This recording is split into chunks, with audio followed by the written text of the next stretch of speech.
My name is Hemlata Sharma and this is about me. स्वागत है आपका इस यूट्यूब चैनल जिसका नाम है ब्रीफ कंसेप्ट फॉर यू। तो आज हम बात करेंगे प्लेटो के शिक्षा सिद्धांत के बारे में। और अगर आपको प्लेटो से रिलेटेड कुछ जानना है तो आप मेरे पिछला वीडियो जाके देख सकते हैं, उनके लिंक मैं डिस्क्रिप्शन में दे दूँगी। तो स्टार्ट करते हैं प्लेटो का शिक्षा सिद्धांत। तो जो प्लेटो की रचना है रिपब्लिक, जो उसका मेन पर्पज़ है, मेन उद्देश्य है, वो है न्याय के सिद्धांत की खोज करना और शिक्षा उसकी प्राप्ति का मुख्य साधन है। क्योंकि एक अच्छे जो पॉलिटिकल लाइफ है उसके लिए एक अच्छी एजुकेशन का होना आवश्यक है। और प्लेटो ने श्रेष्ठ शिक्षा प्रणाली को आदर्श राज्य का आधार स्तंभ माना है। रूसो, जो कि एक महान राजनीतिक विचारक है, उन्होंने रिपब्लिक को शिक्षा पर लिखा गया सर्वश्रेष्ठ ग्रंथ माना है। बारकर कहते हैं शिक्षा मानसिक व्याधि को दूर करने का एक मानसिक उपचार है। अब प्लेटो के अनुसार एक जो आदर्श राज्य है वो नागरिकों के श्रेष्ठ चरित्र पर ही स्थिर रह सकता है और नागरिकों के चरित्र को ढालने का कार्य शिक्षा द्वारा ही संभव है। यानी अगर हमें एक आदर्श राज्य या आइडियल स्टेट का निर्माण करना है तो हमें नागरिकों के जो चरित्र है उसमें श्रेष्ठता लानी होगी। और ये जो नागरिकों के चरित्र में श्रेष्ठता लाने का कार्य केवल शिक्षा द्वारा ही संभव है। तो अगर हमें जो कोई राज्य है उसका निर्माण करने वाले जो व्यक्ति है वो श्रेष्ठ होंगे तो जो राज्य है वो अपने आप श्रेष्ठ हो जाएगा।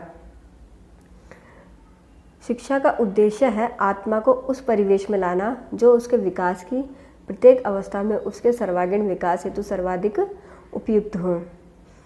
प्लेटो के अनुसार प्लेटो ने दार्शनिकों के शासन को व्यवहारिक रूप देने के लिए दो जो मेन बातें हैं उन पे फोकस किया है।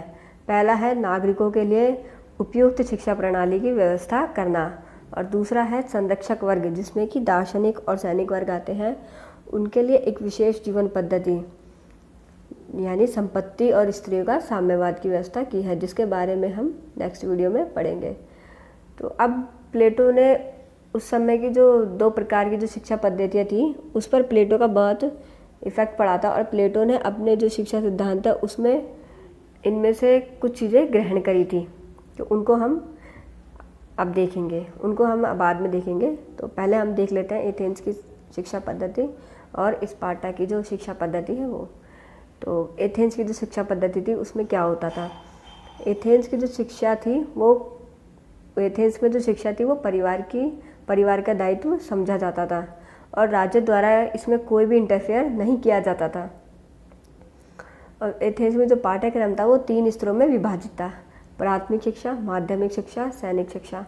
प्राथमिक शिक्षा जो कि 6 से 14 वर्ष तक प्रदान की जाती थी, जिसमें बालकों को पढ़ना लिखना और प्राचीन कवियों का साहित्य और संगीत तथा व्यायाम के बारे में पढ़ाया जाता था, जिससे कि बालकों का मानसिक विकास हो सके। फिर माध्यमिक शिक्षा जो कि 14 से 18 वर्ष तक प्रदान की जाती थी। ये शिक्षा केवल सोफिस्टों द्वारा ही प्रदान की जाती थी। तो इसीलिए जो सोफिस्ट जो थे वो शिक्षा देने के बदले में एक अच्छा खासा पेमेंट लेते थे, इसीलिए जो धनवान लोग थे वो ही ये शिक्षा ले पाते थे। तो सोफिस्टों द्वारा अलंकार शास्त्र, भाषण कला और राजनीति की शिक्षा दी जाती थी। अब आती है सैनिक शिक्षा जो कि 18 से 20 वर्ष के बीच में प्रदान की जाती थी। जो सैनिक शिक्षा थी वो नागरिकों के अधिकारों को प्राप्त करने के लिए अनिवार्य थी। यानी कि अगर नागरिकों के अधिकारों को प्राप्त करना है तो उसके लिए सैनिक शिक्षा लेना कंपलसरी था और ये सैनिक शिक्षा राज्य द्वारा कंडक्ट करी जाती थी। अब आती है स्पार्टा की जो शिक्षा पद्धति है वो। स्पार्टा की जो शिक्षा पद्धति है वो 6 से 14 वर्ष तक प्रदान की जाती थी। यहाँ पर जो शिक्षा थी वो राज्य के नियंत्रण में थी और यहाँ पर बालकों को कठोर सैनिक प्रशिक्षण दिया जाता था और स्त्रियों के लिए भी शारीरिक शिक्षा अनिवार्य थी। और स्पार्टा में जो शिक्षा थी वो राज्य की आवश्यकता और प्रकृति के अनुकूल थी। यहाँ पर जो शिक्षा थी वो मानसिक और बौद्धिक प्रशिक्षण उपेक्षित थी, यानी कि यहाँ पर साहित्य की उपेक्षा की गई थी। तो इसीलिए यहाँ के जो लोग थे उन्हें पढ़ना लिखना तक नहीं आता था। अब आता है प्लेटो का शिक्षा सिद्धांत। देखिए जो प्लेटो है उन्होंने एथेंस और स्पार्टा से कुछ चीज़ें ग्रहण करी, जैसे कि उन्होंने एथेंस से शिक्षा का व्यक्तिगत पहलू ग्रहण किया और स्पार्टा से उन्होंने शिक्षा का जो सामाजिक पहलू है वो ग्रहण किया। तो अब हम प्लेटो के जो शिक्षा सिद्धांत है उसके बारे में देख लेते हैं। शिक्षा जो है वो व्यक्ति के जीवन की अनवरत प्रक्रिया है। अनवरत यानी जो जीवन भर चलने वाली प्रक्रिया है तथा शिक्षा का उद्देश्य व्यक्ति के संपूर्ण व्यक्तित्व का विकास करना है। प्लेटो ने अपनी जो शिक्षा योजना है उसको 2 स्तरों पर विभाजित किया है। प्रारंभिक शिक्षा 6 से 20 वर्ष, उच्च शिक्षा 20 से 35 वर्ष। तो प्रारंभिक शिक्षा जो कि प्राथमिक शिक्षा भी थी, प्राथमिक शिक्षा जो थी वो सभी नागरिकों के लिए एक समान थी, यानी कि यहाँ पर स्त्री और पुरुषों दोनों में किसी प्रकार का भेदभाव नहीं किया जाएगा। जो प्राथमिक शिक्षा है उसका उद्देश्य होगा भावनाओं और संवेगों को नियंत्रित कर चरित्र का निर्माण करना।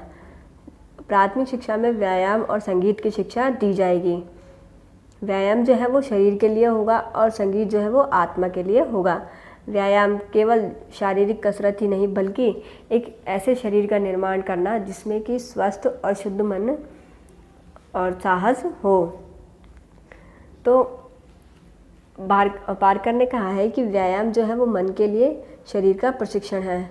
प्लेटो जो है वो अपने राज्य में डॉक्टरों को रखना भी वे उचित नहीं समझते थे, क्योंकि उनके अनुसार जो डॉक्टर होते हैं वो बीमारी को बढ़ने के बजाय बीमारी को खत्म करने के बजाय उसे बढ़ाते हैं। तो प्लेटो डॉक्टरों को अपने राज्य में रखने के पक्ष में नहीं थे। अब संगीत जो है वो आत्मा के लिए संगीत, काव्य, साहित्य, गीत, नृत्य, मूर्ति, चित्र आदि की शिक्षा। फिर आता है इसके बाद 2 वर्ष का सैनिक प्रशिक्षण दिया जाता है, जो कि 18 से 20 वर्ष के बीच में दिया जाता है। अब जो उसके बाद एक एग्ज़ाम कंडक्ट होगा, तो जो कि बौद्धिक एवं क्रियात्मक परीक्षा होगी, उसमें जो फेल होने वाले जो उम्मीदवार हैं वे सैनिक और उत्पादक वर्ग में शामिल हो जाएंगे, और जो लोग इसमें पास हो जाएंगे वे उनके लिए उच्च शिक्षा की व्यवस्था की जाएगी। तो उच्च शिक्षा जो है वो केवल उन्हीं व्यक्तियों को दी जाएगी जो कि राज्य के राज्य के शासक या संरक्षक बनेंगे। तो 20 से जो 30 वर्ष है उसमें विज्ञान और गणित, जिसमें कि अंकगणित और रेखागणित भी है, और तर्क के बारे में पढ़ाया जाएगा, और साथ ही साथ ज्योतिष का अध्ययन भी किया जाएगा। और जो लोग परीक्षा में फिर उसके बाद एक एग्ज़ाम कंडक्ट होगा, और जो लोग परीक्षा में सफल हो जाएंगे उन्हें आगे की शिक्षा के लिए भेज दिया जाएगा, जो कि 30 से 35 वर्ष होगी, 30 से 35 वर्ष के बीच में होगी, जिसमें कि द्वंद्ववाद की शिक्षा दी जाएगी और साथ ही दर्शन शास्त्र पर विशेष बल दिया जाएगा। और यहाँ पर जो 20 से 30 वर्ष के बाद एग्ज़ाम कंडक्ट होने के बाद जो लोग सफल नहीं होंगे वे लोग साधारण अधिकारी बन जाएंगे। तो 30 से 35 वर्ष में जो द्वंद्ववाद की शिक्षा दी जाएगी उसके द्वारा विशुद्ध तत्व का ज्ञान दिया जाएगा, और जो व्यक्ति इस ज्ञान को प्राप्त कर लेगा वो ही शासन का अधिकारी होगा। तो इस प्रकार से 35 वर्ष की जो औपचारिक शिक्षा है उसके बाद ही व्यवहारिक अनुभव की शिक्षा दी जाएगी, यानी कि जो व्यक्ति है वो 35 वर्ष की औपचारिक शिक्षा प्राप्त कर लेगा, उसके बाद उसे व्यवहारिक शिक्षा लेनी होगी। प्लेटो के अनुसार व्यवहारिक ज्ञान के बिना सैद्धांतिक ज्ञान व्यर्थ है, और सैद्धांतिक ज्ञान के बिना व्यवहारिक ज्ञान अंधा है। 15 वर्ष अर्थात 35 से 50 वर्ष तक संसार जीवन की पाठशाला में थपेड़े और धक्के खाकर व्यवहारिक ज्ञान प्राप्त करने की व्यवस्था, यानी कि प्लेटो के अनुसार 35 से 50 वर्ष तक जो व्यक्ति संसार में जो व्यवहारिक ज्ञान प्राप्त कर लेगा वो ही आगे जो दार्शनिक राजा है वो बन पाएगा।